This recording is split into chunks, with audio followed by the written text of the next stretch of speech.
नमस्कार साथियों, देवव्रत क्लासेस में आपका हार्दिक स्वागत अभिनंदन है।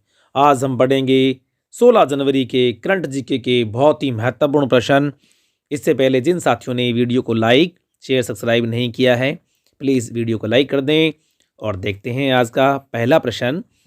पहला प्रश्न है, सीएम अशोक गहलोत ने उत्तर मैट्रिक छात्रवृत्ति के नवीन प्रारूप को किन जातियों को समाहित करते हुए अनुमोदन किया। अब देखो, जो उत्तर मैट्रिक छात्रवृत्ति है, सबसे पहले ध्यान रखना किसको मिलती है, मैट्रिक के बाद वालों को, यानी 10वीं क्लास जिन्होंने पास कर ली उनको क्या मिलती है, उत्तर मैट्रिक छात्रवृत्ति मिलती है। और इस नवीन प्रारूप में क्या है, 2 और जातियों को इसमें जोड़ा गया है। मुख्य कौन सी है, मिरासी और भिस्ती जातियाँ, यानी इन 2 जातियों को क्या है, जोड़ा गया है। प्रश्न बहुत इंपॉर्टेंट है, हो सकता है आने वाले एग्जाम्स में एक क्वेश्चन है पूछा जाए। और इसके लिए एक सीमा भी है, क्या आय है वो 2.5 लाख रुपए से ज़्यादा नहीं होनी चाहिए, यानी आय है वो 2.5 लाख से ज़्यादा नहीं होनी चाहिए। अब देखो, मिरासियों में और कौन कौन सी जातियां हैं, ढाडी है, मोर है, मांगणियार है, दमानी है, लंगा, राणा और नवारची, यानी ये मिरासियों की कुछ जातियां हैं। और इन जातियों और भिस्ती जातियों को क्या है, इस नवीन प्रारूप में क्या है, शामिल किया गया है। और इसका अनुमोदन कब किया, 14 जनवरी 2023 को सीएम अशोक गहलोत ने इसका अनुमोदन किया। और क्या होता है इसमें कक्षा 11 से लेकर एमए तक, यानी स्नातकोत्तर तक की पढ़ाई तक क्या है, 2000 छात्र छात्राओं को क्या है, लाभ मिलेगा, यानी कहने का मतलब है छात्रवृत्ति मिलेगी। अगला प्रश्न है, राज्य के किस संस्थान के द्वारा मेगा स्टार्टअप उत्सव का आयोजन किया जाएगा।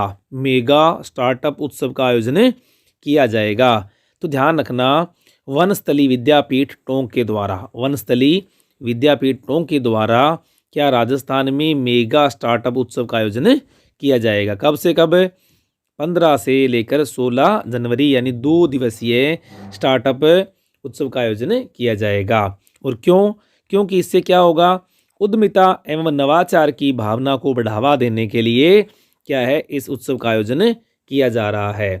अब देखो साथियों, बहुत सारे उत्सव का आयोजन है, टाइम टू टाइम किया जा रहा है, उन उत्सवों को भी क्या है, ध्यान से देख लेना। अब देखो, क्वेश्चन का कोई पता नहीं होता कि कौन सा क्वेश्चन है वो आपसे पूछा जाए। इसी प्रकार से राष्ट्रीय स्टार्टअप दिवस है वो कब मनाया जाता है, ध्यान रखना, 16 जनवरी को। वेरी वेरी इंपॉर्टेंट पॉइंट है साथियों, कि सीधा प्रश्न आ जाता है कि राष्ट्रीय स्टार्टअप दिवस कब मनाया जाता है, 16 जनवरी को। और नवाचार सप्ताह, अब देखो ये वेरी वेरी इंपॉर्टेंट है, नवाचार सप्ताह का आयोजन कब से, 10 से लेकर 16 जनवरी को किया जाएगा। तो प्रश्न ये भी आ सकता है कि नवाचार सप्ताह है वो कब से कब तक मनाया गया, तो 10 से लेकर 16 जनवरी तक। साथियों, वीडियो को लाइक कर दिया करो, शेयर कर दिया करो। अगला प्रश्न है, 15 जनवरी 2023 को थल सेना का कौन सा स्थापना दिवस मनाया गया। तो ध्यान रखना, कौन सा, यानी 75वां स्थापना दिवस मनाया गया। और 15 जनवरी को क्या होता है, आर्मी डे भी कहते हैं इसको, यानी थल सेना दिवस भी कहते हैं। अब देखो, जब थल सेना दिवस पढ़ते हैं तो हमें पता होना चाहिए थल सेना का अध्यक्ष कौन है। तो थल सेना अध्यक्ष कौन है, मनोज मुकुंद नरवणे, मनोज मुकुंद नरवणे। और इसी प्रकार से नए सीडीएस का नाम क्या है, तो ध्यान रखना, अनिल चौहान। और तीनों सेनाओं का प्रमुख कौन होता है, ध्यान है आपको, राष्ट्रपति है, और वर्तमान में कौन है, द्रौपदी मुर्मू। अगला प्रश्न है, राजस्थान के किस जिले में बाबुल की गलियां नामक अनोखे कार्यक्रम का आयोजन किया गया। बाबुल की गलियां, अब देखो ये जो कार्यक्रम है, यानी 3 दिवसीय इस कार्यक्रम का आयोजन 14 से लेकर 16 जनवरी को पंचपदरा बाड़मेर में किया गया। अब ध्यान रखना, कहाँ पर किया गया, पंचपदरा बाड़मेर में किया गया।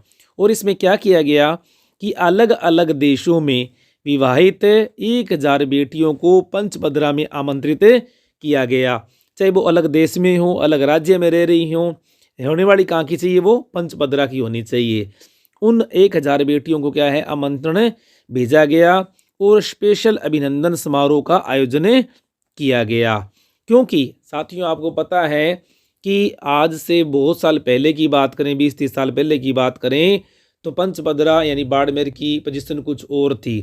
लेकिन अब आपको पता है कि पंचपदरा के अंदर पेट्रोकेमिकल्स रिफाइनरी है वो लगाई जा रही है और उस कारण से वहाँ की दशा और दिशा दोनों ही बदल गई है। इस कारण से उन बेटियों को अपने पहले के यानी पियर या मायके को दिखाने के लिए और उनको उनकी यादों को ताज़ा करने के लिए इस तरह का आयोजन किया गया। अब देखो पंचपदरा के अंदर रिफाइनरी कम पेट्रोकेमिकल्स की स्थापना है वो की जा रही है। किसके सहयोग से? HPCL और राजस्थान गवर्नमेंट के सहयोग से। अब देखो HPCL का हिस्सा कितना है इसमें? 74% और राजस्थान गवर्नमेंट का हिस्सा कितना है इसमें? 26%। ये क्वेश्चन क्या है साथियों? कई बार पूछा गया है कि राजस्थान का और HPCL का हिस्सा कितना है। तो HPCL का हिस्सा है 74%, राजस्थान गवर्नमेंट का हिस्सा कितना है? 26%। अगला प्रश्न है, राजस्थान के किस विभाग द्वारा हवा महल फेस्टिवल का आयोजन किया गया? अब देखो साथियों, रोज रोज नए नए तरह के फेस्टिवलों का आयोजन किया जा रहा है।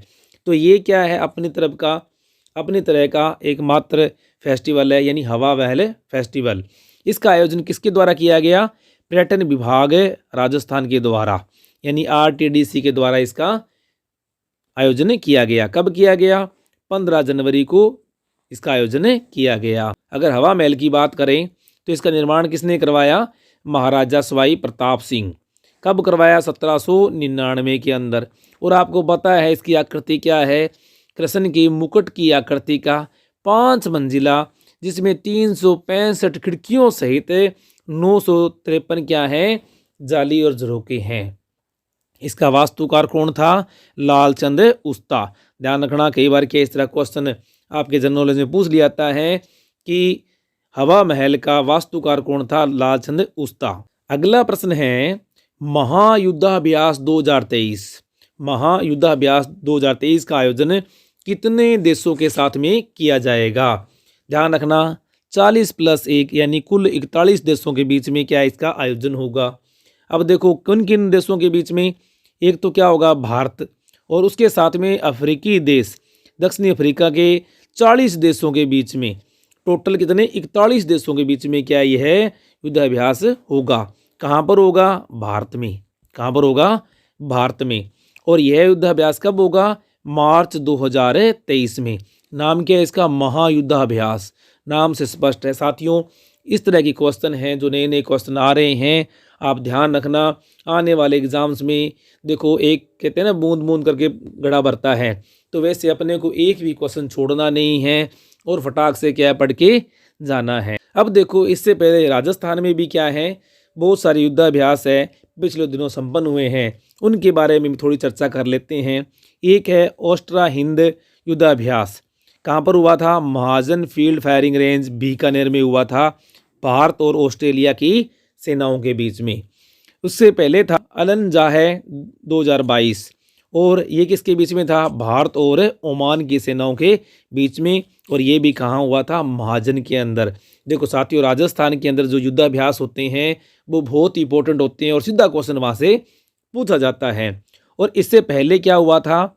गुरुड़ 7 यानी 7वां, भारत और फ्रांस की वायु सेनाओं के बीच में, और ये युद्धाभ्यास कहाँ पर हुआ था? जोधपुर में संपन्न हुआ था।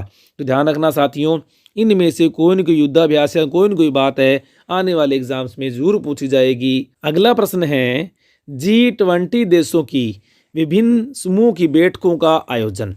अब देखो, बात करें G20 सम्मेलन की, तो आपको पता है 1 दिसंबर से भारत क्या है? आधिकारिक रूप से क्या बन गया था? G20 देशों का अध्यक्ष बना। और आपको पता है 2023 में G20 का जो शिखर सम्मेलन है वो कहाँ पर होने जा रहा है? भारत में होने जा रहा है। तो उस संबंध में क्या है, देश के विभिन्न भागों में विभिन्न तरह की बैठकों का आयोजन किया जा रहा है। अब देखो, पहली जो बैठक है वो क्या है? अवसंरचना विकास यानी इंफ्रास्ट्रक्चर डेवलपमेंट पर जो बैठक होने जा रही है वो कब होगी? 16 से 17 जनवरी को। कहाँ पर? पुणे महाराष्ट्र में होगी। इसी प्रकार से दूसरी जो बैठक है यानी रोजगार कार्य समूह की बैठक, वो कहाँ पर होगी, 1 से लेकर 5 फरवरी जोधपुर में होगी। साथियों ये पॉइंट बहुत इंपॉर्टेंट है। रोजगार कार्य समूह की बैठक कहाँ पर होगी, जोधपुर में होगी। कब, 1 से लेकर 5 फरवरी को। देखो साथियों ये अभी बैठकें हुई नहीं है, होने वाली हैं, लेकिन क्या आने वाले एग्ज़ाम की दृष्टि से बहुत इंपॉर्टेंट है, क्योंकि इनका कार्यक्रम पहले जारी हो चुका है और हो सकता है आने वाले एग्ज़ाम में ये प्रश्न पूछे जाएं। इसी प्रकार से तीसरी जो बैठक है, वाणिज्य एवं निवेश समूह की बैठक, और ये कब होगी, 21 से लेकर 25 अगस्त यानी जयपुर में संपन्न होगी। किसकी, G20 देशों की। और आपको पता है इससे पहले क्या, G20 देशों की शेरपा की जो बैठक है 4 से 5 दिसंबर 2022 को कहाँ पर हुई थी, उदयपुर में संपन्न हुई थी। और आपको ये भी पता होना चाहिए G20 देशों का जो शिखर सम्मेलन है वो कहाँ कब होना है, सितंबर में होना है, सितंबर 2023 में होना है। और देखो शेरपा किसे बनाया गया है, तो शेरपा ध्यान रखना कौन है, अमिताभ कांत। अमिताभ कांत को क्या बना रखा है, शेरपा बना रखा है। किसका, इस G20 देशों की बैठक का। अगला है हमारे पास में राजस्थान का राजस्व मंडल। साथियों देखो आजकल आवासन मंडल और राजस्व मंडल है वो काफ़ी चर्चा में है, इस कारण से आज हम थोड़ी सी बात है वो राजस्व मंडल की भी करेंगे। देखो राजस्थान के राजस्व मंडल की स्थापना है कब हुई थी, 1 नवंबर 1949 को कहाँ पर की गई थी, अजमेर में इसकी स्थापना की गई। और यह राज्य का क्या है, शीर्षस्थ और अपीलीय पुनरावलोकन एवं संदर्भ राजस्व न्यायालय है एक तरह से। और यह क्या करता है, यह गरीब काश्तकार को भूमि संबंधी विवादों में शीघ्र और सस्ता न्याय दिलाने के प्रति प्रतिबद्ध है। और यह क्या है, यह एक अर्ध न्यायिक क्या है, निकाय है। इसमें क्या है, एक अध्यक्ष और क्या होते हैं 20 सदस्य, यानी टोटल क्या है 21, या हम कह सकते हैं बहुसदस्यीय निकाय है।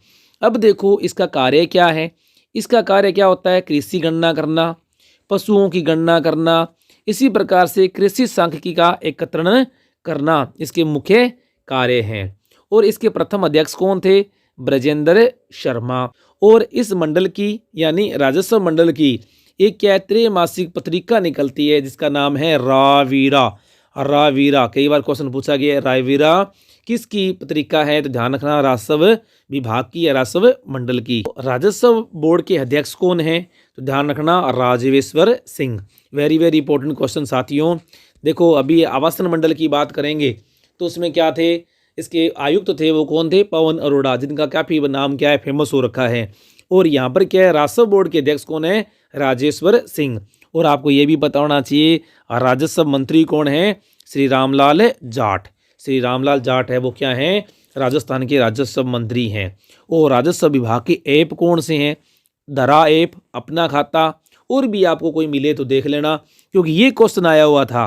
धरा ऐप संबंधित है किससे, राजस्व विभाग से संबंधित है। अब देखो ये विभाग करता क्या है, इसके कार्य हमने पीछे पढ़ लिए, लेकिन क्या है आपको पता है कि प्रशासन गांवों के संग अभियान चला था।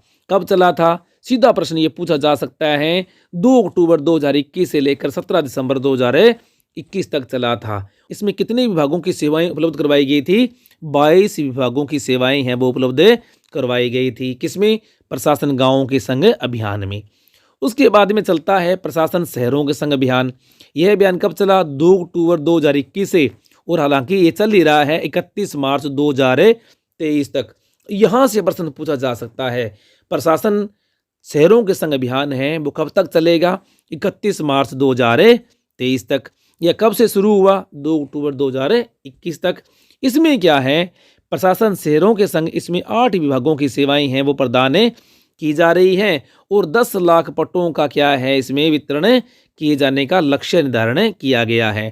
ध्यान रखना, क्वेश्चन पूछ लेते हैं प्रशासन शहरों के संग अभियान के अंदर कितने लाख पट्टे दिए जाएंगे, ध्यान रखना 10 लाख पट्टों को क्या है देने का लक्ष्य रखा गया है। तो साथियों ये था आज का बहुत ही महत्वपूर्ण वीडियो को लाइक कर दिया करो, शेयर कर दिया करो, और चैनल पर फर्स्ट टाइम हो तो प्लीज़ चैनल को सब्सक्राइब अवश्य किया करो। Thank you.